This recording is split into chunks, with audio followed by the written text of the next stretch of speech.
Hello everyone, welcome to क्यारा success shot. क्यारा success shot में आपका बहुत बहुत स्वागत है। तो फ्रेंड्स, आई होप कि आप सब बहुत अच्छे होंगे। आप सब जो है टाइपिंग बहुत अच्छे से कर रहे होंगे। और अभी मैं बात करने वाली हूँ UP triple S C junior assistant के बारे में। ये जो आपकी परीक्षाएं अभी 2016 की तो हो ही चुकी है, टाइपिंग टेस्ट इसका होना है, 17 का तो इंटरव्यू भी हो गया है आपका, और 2019 का अभी तक रिज़ल्ट नहीं आया है।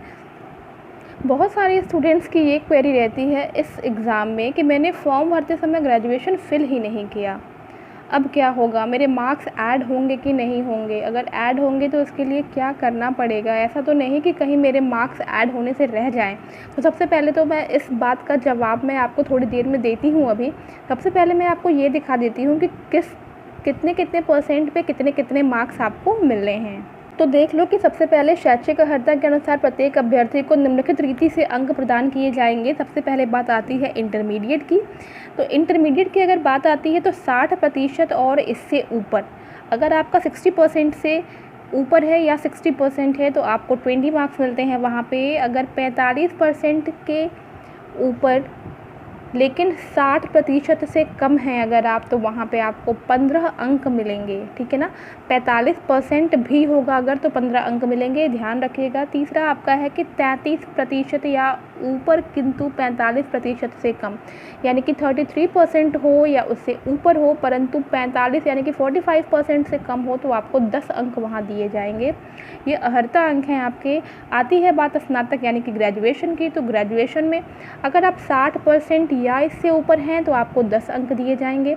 45% या इससे ऊपर हैं परंतु 60% से कम है तो आपको 8 अंक दिए जाएंगे। और अगर आप 33% या इससे ऊपर होते हैं किंतु 45% से कम होते हैं तो आपको 5 अंक दिए जाएंगे। ये है आपका अर्हता अंक प्रदान करने का प्रावधान, ठीक है।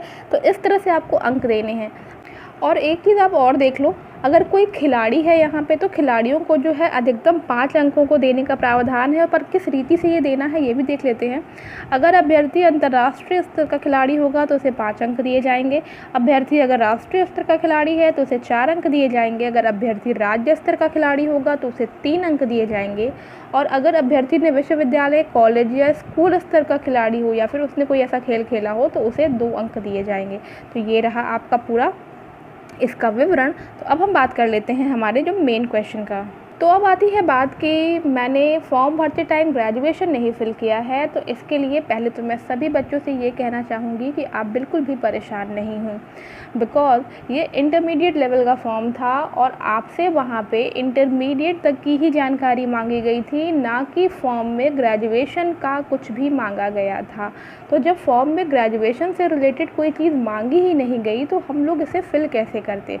सबसे बड़ी बात ये है, जो लोग ये पूछते हैं कि ग्रेजुएशन नहीं फिल किया गया, तो ग्रेजुएशन आपने ही फिल नहीं किया है, ग्रेजुएशन किसी ने नहीं फिल किया है, बिकॉज़ वहाँ पे ऐसा कोई कॉलम ही नहीं था जहाँ ग्रेजुएशन के नंबर या ग्रेजुएशन के बारे में कोई जानकारी दी जाए। तो अब आती है बात कि ग्रेजुएशन का नंबर नहीं फिल करा, तो ये सब था ही नहीं वहाँ पे, ठीक है ना, ये सब वहाँ था नहीं, परेशान होने की ज़रूरत नहीं है। अगर आपका इंटरव्यू होता है तो वहाँ पे आपको जो है मार्कशीट जो भी आप अपना ले जाएंगे, फ़ोटोकॉपी, ओरिजिनल, वहाँ पे आपको वो जब दिखाना रहेगा तो उसके अकॉर्डिंग आपके नंबर्स वहाँ पे चढ़ जाते हैं। और आपको उसके अकॉर्डिंग अगर आप दिखा देते हैं कि आपका जब ये फॉर्म फिल हुआ था आप वो सारी क्राइटेरिया पूरा कर रहे हो, ठीक है ना, आपको जो डेट दी गई है उसके पहले का आपका अगर मार्कशीट है ग्रेजुएशन का तो और वो 60% से ऊपर है या फिर जो भी मार्क्स आपके हैं उसके अकॉर्डिंग, जो भी आप अर्हता पूरी कर रहे हो उसके अकॉर्डिंग आपको वहाँ मार्क्स दे दिए जाएंगे। फॉर्म से कोई भी मतलब नहीं है मैंने फ़िल किया है मैंने नहीं किया है। तो फिल किया है कि तो सवाल ही नहीं उठता है, बिकॉज़ ये ऑप्शन था ही नहीं वहाँ पे। तो इस बारे में आप लोग एकदम क्लियर हो जाइए कि इससे कोई भी दिक्कत नहीं है, ठीक है ना। तो सभी के मार्क्स ऐड होंगे जिन लोगों ने उस डेट के पहले अपना ग्रेजुएशन कंप्लीट कर लिया है, ठीक है, जब का ये फॉर्म है। अब आती है बात 2016 इंटरव्यू। अभी तो मुझे लगता है कि ये मेनली मैंने ये वीडियो इसीलिए बनाया ही था कि सारे डाउट्स क्लियर हो जाएं। अब आती है बात 2016 का। तो अभी आपको ये पता है कि 2019 में जो वैकेंसी आपकी आई थी जूनियर असिस्टेंट की, उसमें इंटरव्यूज़ नहीं हैं। 2016 वाले पेपर में आपका इंटरव्यू होना है। इंटरव्यू होगा नहीं होगा, ये निर्णय लेना आपके आयोग का काम है, ये हमारा काम नहीं है।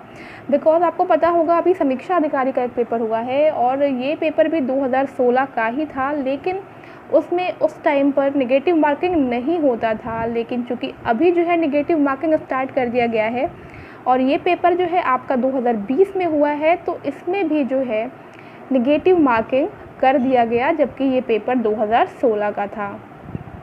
वैसे ही अभी इस समय आप देख रहे हैं कि 2019 वाले जूनियर असिस्टेंट में इंटरव्यू नहीं है और 2016 वाले में है। तो 2016 का जो इंटरव्यू आपका नेक्स्ट होने वाला रहेगा टाइपिंग के बाद, उसमें ये लोग क्या करते हैं, क्या निर्णय आता है, ये तो जब कोई ऑफिशियल नोटिस आएगी या फिर कोई न्यूज़ आएगी ऑथेंटिक, तभी आपको पता चल पाएगा। तो इस बारे में आप परेशान ना हो। फिलहाल आप सभी लोग से ये अनुरोध है कि आप टाइपिंग पर ध्यान दें और ये ग्रेजुएशन वाली जो समस्या है इसका समाधान आई थिंक आप सभी लोगों का हो गया होगा। तो फ्रेंड्स, आई होप कि आपको ये वीडियो बहुत पसंद आया होगा। वीडियो पसंद आया हो तो मेरे चैनल को लाइक शेयर सब्सक्राइब ज़रूर करिएगा। तो मिलते हैं अपने नेक्स्ट वीडियो में। Till then take care and bye bye.